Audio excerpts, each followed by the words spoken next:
Hello guys, welcome back to the channel and welcome back to the second chapter of what happened with Hikaru.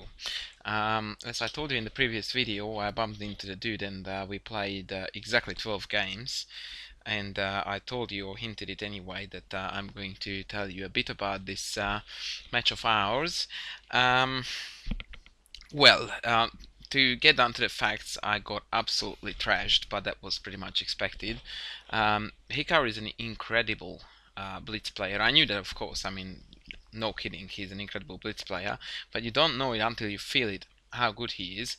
And what really blew my mind about the way how he played against me, and I assume he does it against everybody else, is that despite of the fact that we played a 3-minute game, he played his games with an incredible speed. Like literally, it felt like I was playing against a machine, and I don't want it to sound like an accusation or sounding lame, because it's not that. It's just that the dude is incredibly quick. So even when I had very decent positions against him, I pretty much stood no chance because he had like literally 2 minutes ahead. Oh, he was 2 minutes ahead on the clock compared to me in a 3-minute game. I mean, like, yeah, there is no way that you can come back from there. Now, of course, Hikaru didn't disappoint, and he showed a couple of other features of his apart from his incredible chess skill and talent, which was somewhat on the negative side, but part of the story, and it actually made me crack up. Because what happened was that exactly at the point when I won my only game against him, which is a bit of a spoiler, but hey, I did win a game against him. My daughter started to cry or something happened outside of the room, so I had to leave. So I typed into him that next one is last. The dude pretty much exploded and started to trash talk. Like first he called me a win quitter, which I'm okay with. Not that I'm a win quitter, or not that it made any sense, considering that, as I said, I absolutely got slaughtered, and the score back then was like what, 10.5. Yeah, 10.5. No, it was 9.5 to 1.5.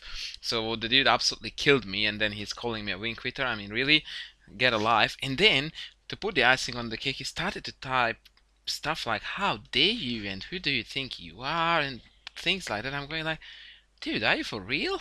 It's like we are playing chess. Who do you think you are? I mean, what do I care if you are number two or number one in the world? You don't get to talk to people like, how dare you, how dare I? I walk away whenever I see fit. Get a life, for goodness sake. And that's the problem, sadly, with the top level chess currently in the world. The fact that they are ridiculously arrogant, most of them, and I would like to mention here that not all of them are, but sadly, the vast majority of the top players currently think that the world revolves around them, and they have got no manners. I mean, the fact that you have got 55,275,069 rating points doesn't give you extra rights. You are not a superior human. So yeah, that's a bit of a message, not necessarily to these dudes because they wouldn't listen, but just in general that yeah, respect dudes, regardless of how good you are. That doesn't mean that you can be a different human being. And I sort of knew that he was like that, but I still got shocked when that happened. And yeah, I just told him that if he wants, I'm very happy to resign the next 10 games without playing a move, so that I'm not going to be a win quitter and he gets his juicy rating points back, like I care.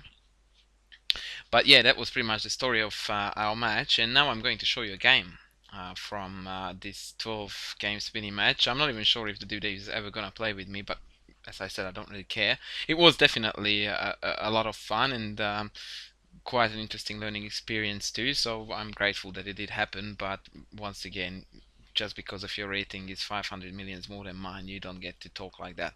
Right, so let's switch to chess-based mode and see the game.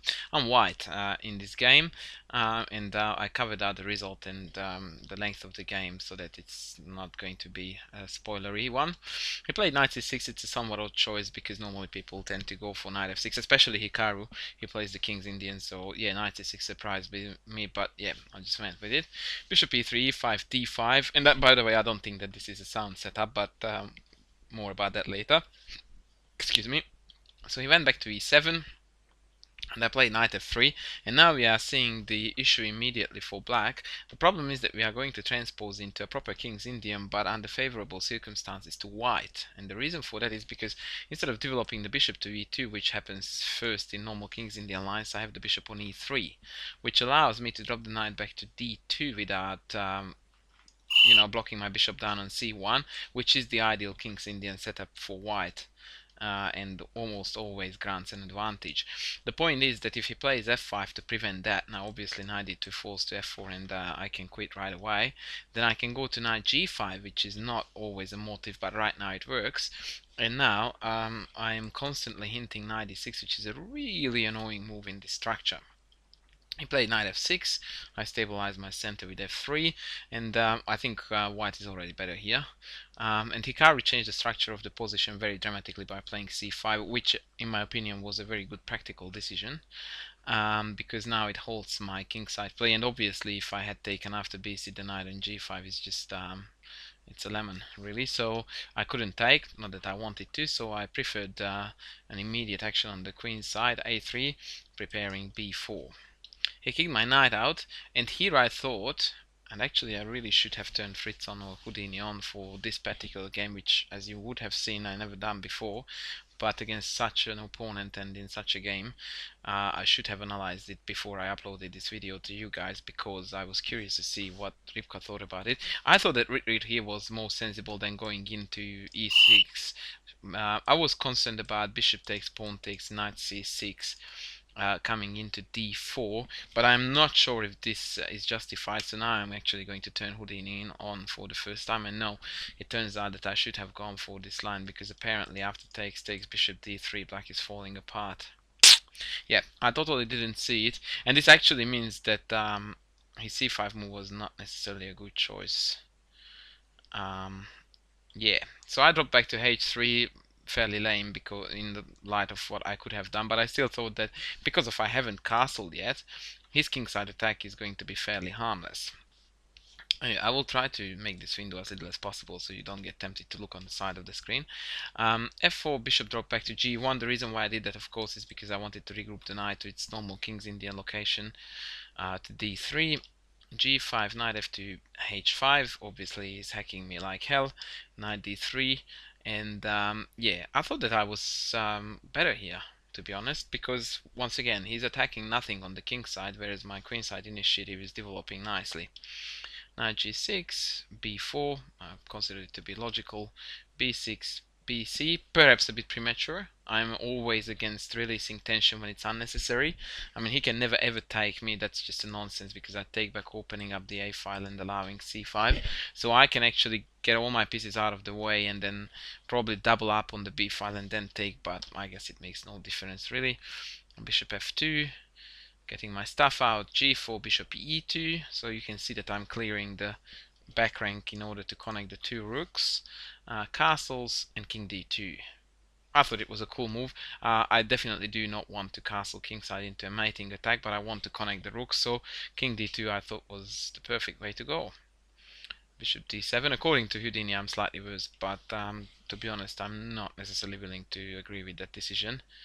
a4, I thought it was another standard and logical move, supporting b5, and often white actually pushes the pawn all the way down. Of course Hikaru didn't want to see that.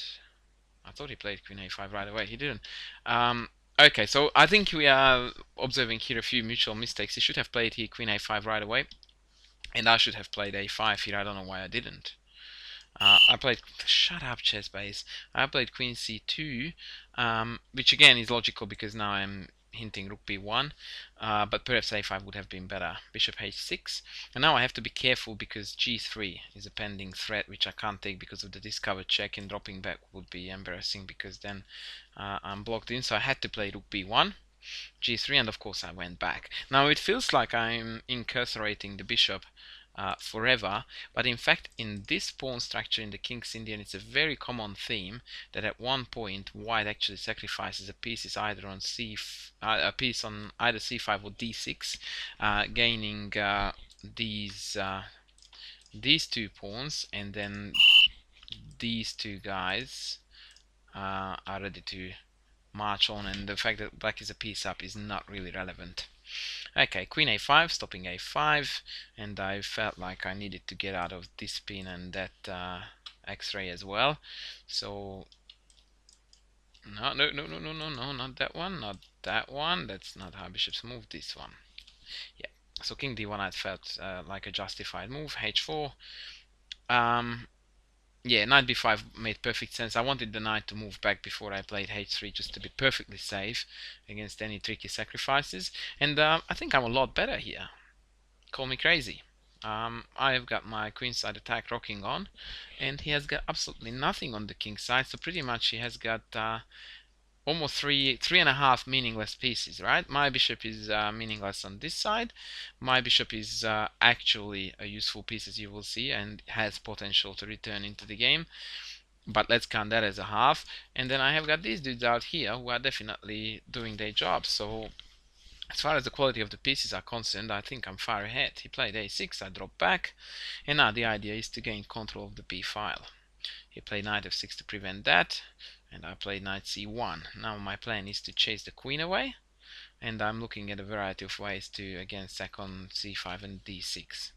He played rook b4, and this move proved to be, in my opinion, a bit of a lemon too, because after these two moves, the taking on a4 I think was unsound, and after knight c3, Houdini claims takes rook a8 to hang on to the pawn. Maybe he has got some truth in it, even though in that case after rook a5, queen a5, queen a2, I would prefer to be white any day. So yeah, but Hikaru went back to b4, dropping a6, and I think that from here on the game is really one-sided, because I managed to open up another file on the queen side. I'm already hitting his only weakness, and there is no play to be seen for black. He doubled up, but once again it means nothing. Knight b5, and yeah, I don't want to sound too cocky, but in a normal time control game it's near resignation here. He had to take, giving up his only reasonable piece. Now I have got a protected pass pawn. Well, by protected I mean that the bishop is covering it and it's very difficult to attack. This rook is a total nuisance both this way, but more importantly here and here. And yeah, I just don't see what he could do. He actually decided to sack away the exchange for the dangerous pawn, but after bishop takes, rook takes, and knight d2, which I think deserves an exclam. Oh, no it doesn't. It actually deserves two question marks. Wow, bishop takes c5. Look at this tactics, totally missed it. And the pin on the sixth just wins the game. Wow, this is really cool. So this is how I could have finished it off in style. I played knight d2, which I consider to be a positionally very sound move, because the knight is going to come back to c4, not to c5, and then once again the d6 off spot is going to be taken. He played queen b7, and yeah, this is where I completely lost the plot. I mean, this is just a blunder, and after rook d6 he should resign. I took on b5, complete retardedness. He took back, and that was, yeah, here the game turned into blunderfest. By now I have got literally no more than 20 seconds, and I think he would have had left something like a minute or so. Oopsie. That was a loud Facebook message. By the way, those are also games coming in, so there will be more uploaded soon. Anyway, so he should have taken on a6, of course, covering d6, but he went for b5 because he wanted to penetrate on the back rank and hunt this pawn down, which seems to be perfectly impossible, but I was kind enough to contribute towards that plan. I took on d6, he guarded it, and in this position I was thinking what I should have done instead of what I did, which was rather lemony. Queen c4, although according to Houdini I'm totally winning. Perhaps there's no such move after I don't. But yeah, maybe queen c5 just right away. Greed is always good. And then, yeah, the point is to come back to e2 to make sure that the queen can't get in. I played queen c4, and after queen a5, once again with my clock ticking away, I couldn't see any decent way to stop this annoying queen business, so I just went for it, which according to Houdini is still best. And after check and then queen h1, I started to panic here really badly in my time trouble, which according to Rybko once again I shouldn't have done. I played rook check, and this is where things started to go wrong. According to Houdini I should have played here, and after check, what do you suggest, buddy? Here? And if I say take here, then simply just pinch the piece and get back on time. Wow. Yeah, I was really scared of these pass pawns at this stage, and I started to give meaningless checks, which is what you often do when you have got no time left. And then I pushed my pawn, And yeah, I'm already worse probably here. I played queen f7 actually for my defense, and after g2, he still is not threatening with anything, so he still has to play a few moves like queen away and then push the h-pawn. But yeah, literally I had seconds left here, and just started to throw pieces away left and right, and at this point I lost on time. So yeah, that was probably one of the best performances of mine against Hikaru, despite of the fact that I lost it. As I did say in the beginning of the video, I won a game against him, but I considered that to be a fairly poor quality game too. I won a piece at around move 20, and then I struggled to convert it into like move 80, and I managed to checkmate him with I think 0.3 seconds on the clock. Yeah, that felt very sweet, because from 60 moves onwards he was very clearly playing with no hopes whatsoever in the dead lost endgame, just for the sake of trying to flag me, and he failed to do so, which was a very sweet victory. But I thought that I would rather share with you this game out of not necessarily chivalry, but just to show that I probably understood better than him the value of these games, and I think that quality-wise this one was a lot more worthy of publishing, despite of the fact that it's my channel and I lost it, rather than, you know, publishing a rubbishy win just for the sake of showcasing how I beat Hikaru. As I said, I don't think that he's going to play with me again, but that just makes me laugh even harder at the whole story. And once again, the moral of the story is that regardless of how strong chess player you are still a human, and as such, you need to respect as much as you earn, or get some respect. I hope that it doesn't sound too patriotic, or sorry, patronizing is the word, patronizing, but I think that we are humans before anything else, and should act as such. So that was my story against the one and only Hikaru, and I will be back with more games soon. Thanks for watching, guys. Bye.